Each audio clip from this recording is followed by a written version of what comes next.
শুভ সকাল আমার প্রিয় বন্ধুরা, কেমন আছেন সবাই? আশা করছি সকলেই খুব ভালো আছেন। আর আপনাদের ভালোবাসা ও আশীর্বাদে আমরাও বেশ আছি। এখন দেখুন সকাল সকাল সমস্ত কাজই মোটামুটি করে নিয়েছি, বিশেষ করে দুয়ারে গোবর ঝাঁটটা। তো তারপর আর কি চলে এসেছি ছাদে। কিছু ঘুঁটে মা কালকে ছাড়িয়ে রেখেছিল, তো সেইগুলো নিয়ে ছাদে চলে এসেছি। আর কিছু জামা কাপড় ছিল, সেগুলো সকালে জল কাচ করে দিয়েছিলাম, তো সেইগুলোই আর কি মেলতে এসেছি। তো ঘুঁটেগুলো সমস্ত ভালো মতো করে মেলে নিয়ে এখন মেলে দিচ্ছি কাপড়গুলো। মায়ের কাপড়, আমার নাইটি, এগুলো সব নিয়ে এসেছি মেলার জন্য। তো সেগুলোই আস্তে আস্তে মেলে দেবো। তো আজকেও তাই ভেবেছিলাম যে আজকে আর ভিডিও শ্যুট করব না, কারণ আমি তো ভিডিও রোজ দিই না, আমি একদিন বাদ বাদ ভিডিও দিই। তো একদিন ভিডিও না শ্যুট করলেও আমার আর কি চলে যায়। কিন্তু ভাবলাম যে না, আবার স্কুল ড্রেসের কাটিং শুরু হয়ে যাবে, যতটা শুরু করা যায়, যতটা তৈরি করে রাখতে পারি। তো সেই জন্যই আর কি আবার অনেকটা দেরিতেই আর কি ভিডিওটা অন করলাম। তো তারপর দেখুন ছাদ থেকে নেমে এসে আমি এখন ঘরদোরগুলো ভালো মতো করে মুছে নিচ্ছি। তো সত্যি কথা বলতে স্ট্যান্ড দিয়ে মুছতে না আমার প্রচণ্ডই অসুবিধা হয়। আমার মনে হয় আমি নেতাই করে পুষতে একটু বেশি কমফোর্টেবল লাগে। তো যা কি আর করা যাবে। তো তারপর দেখুন এখন আমি ভালো মতো করে ঘরদোরগুলো মুছে নিচ্ছি। মায়ের ঘরটা আগেই মুছে নিলাম, তারপরে আমার ঘরটা মুছে নিয়ে দুয়ারটা ভালো মতো করে মুছে নেব। তো চলুন, এখন ঘরগুলো ভালো মতো করে মোছা হয়ে গেছে। এখন যে নিচের সিঁড়িটা এখন ভালো মতো করে মুছে নিচ্ছি। তো কি হয় জানেন তো, এই সিঁড়িটা প্রত্যেক দিনই পোঁছা হয়, যেহেতু ঘরটা প্রতিদিনই পোঁছা হচ্ছে। তো এই সিঁড়ির ধারে ধারের অংশগুলো না প্রত্যেক দিন পোঁছা হয় না।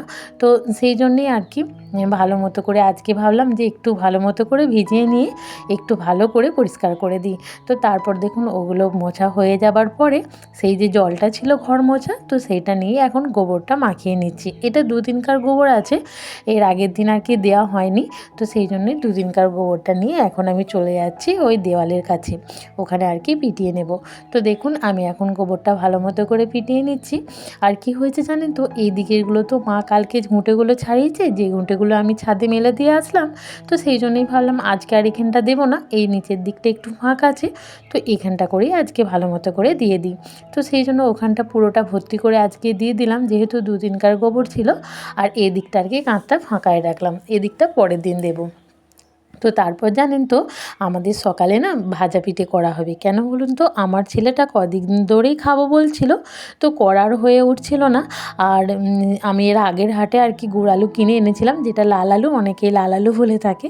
তো কিনে এনেছিলাম, তো সেই জন্যই আজকে করব। আর হঠাৎ করে না কালকে রাত্রে দাদাভাই ফোন করেছিল মাকে পাঠিয়ে দেওয়ার জন্য, কারণ ওই যে আমার জায়ের আর কি মা মারা গেছে, তো ওখানে দাদাভাই ওরা সব যাবে।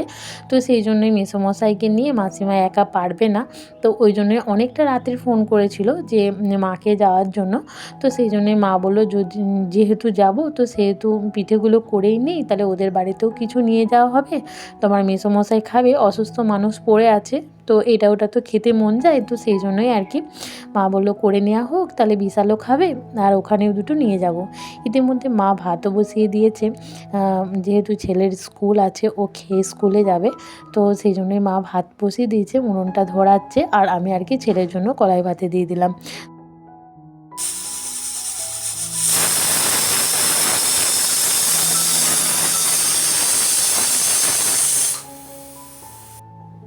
আর আমার তো ছেলের কলাই ভাতে ছাড়া চলে না, ভাতের সাথে কলাই ভাতে তো চাই।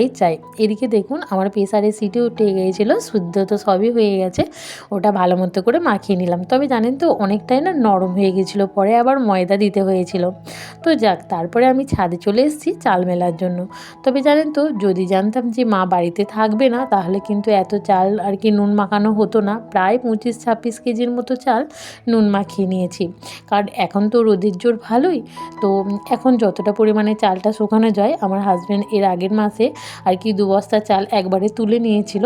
তো 1 বস্তা শেষ হয়ে গেছে, মানে নোনানো হয়ে গেছে নুন মাখানো, আর এটা বাকি ছিল। মা বললো যে দেখো এখন তো ভালো মতোই রোদ হচ্ছে, রোদের জোরটাও আছে, তাহলে মানে চালটা নুন মাখিয়ে দেবে, আমি ছাদেতে শুকিয়ে নেব। ছেলে স্কুল চলে গেলে আমিও আমার কাজে বেরিয়ে যাই, তাহলে পরে মা দুপুরে একাই থাকে। মা বললো তাহলে ছাদে চালটা মেলে নিয়ে আমি বসে থাকতে পারবো, তুমি চালগুলো মেলে দেবে। আর হঠাৎ করেই তো এরকম দাদাভাই ফোন করলো মাকে পাঠানোর জন্য, তো সেই জন্যই আর কি চালটা সকালেই মেলে দিয়েছি।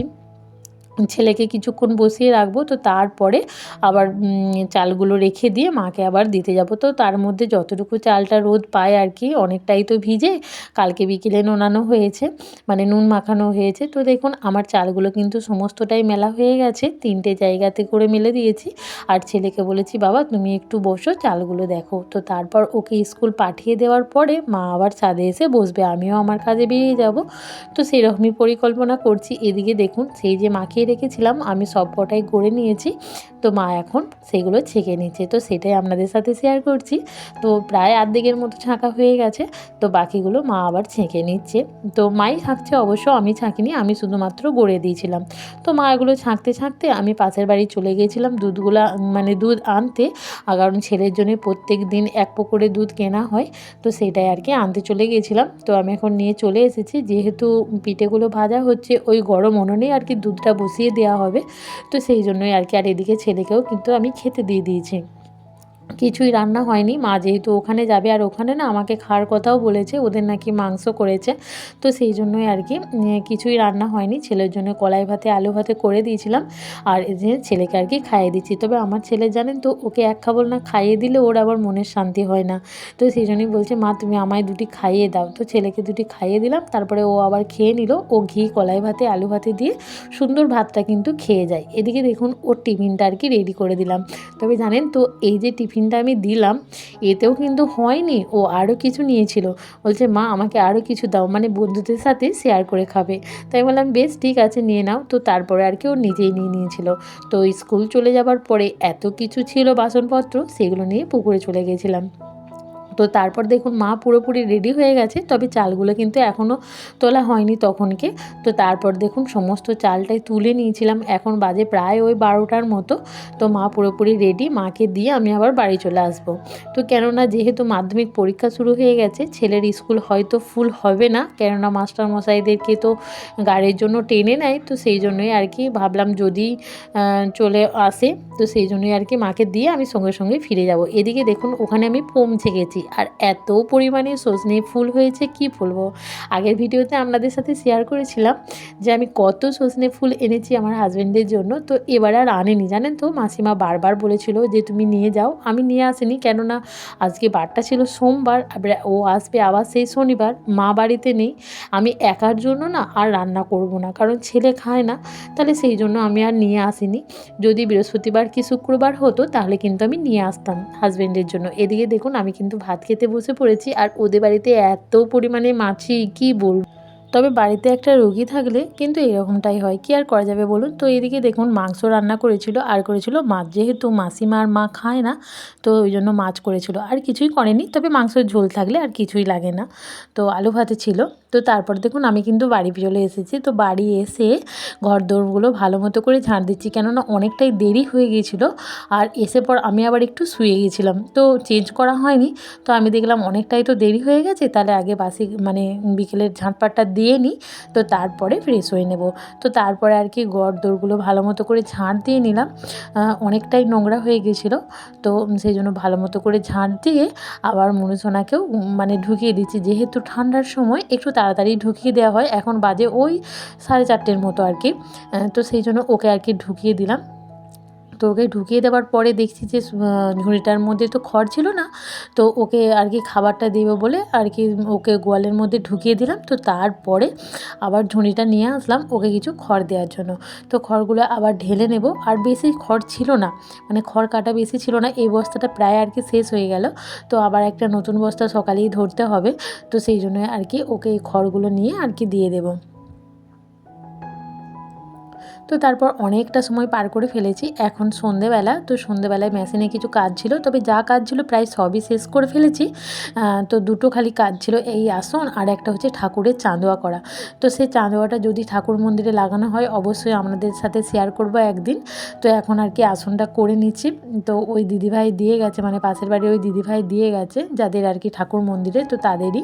ও প্রায় মানে আসনই এইভাবে কিন্তু করে, যেহেতু ওদের বাড়িতে শালগুলো থাকে, যেহেতু ব্রাহ্মণ বাড়ি, বাড়ি, তো প্রচুর পরিমাণে শালু পায়, তো শালু দিয়েই আর কি এটা হচ্ছে ঠাকুরের সেটা চান্দুয়াটা আর কি। তো বন্ধুরা আজকে আর বেশি বকবক করব না। তো আমার ভিডিওটা কেমন লাগলো অবশ্যই কিন্তু লাইক কমেন্ট শেয়ার করে জানাবেন। তো যদি ভালো লাগে ছোট্ট করে একটা শেয়ারও করে দিতে পারেন, তাতে করে অনেকটা পথ এগিয়ে যেতে পারবো। তো আজকের মতো এই পর্যন্ত, দেখা হচ্ছে পরের দিন।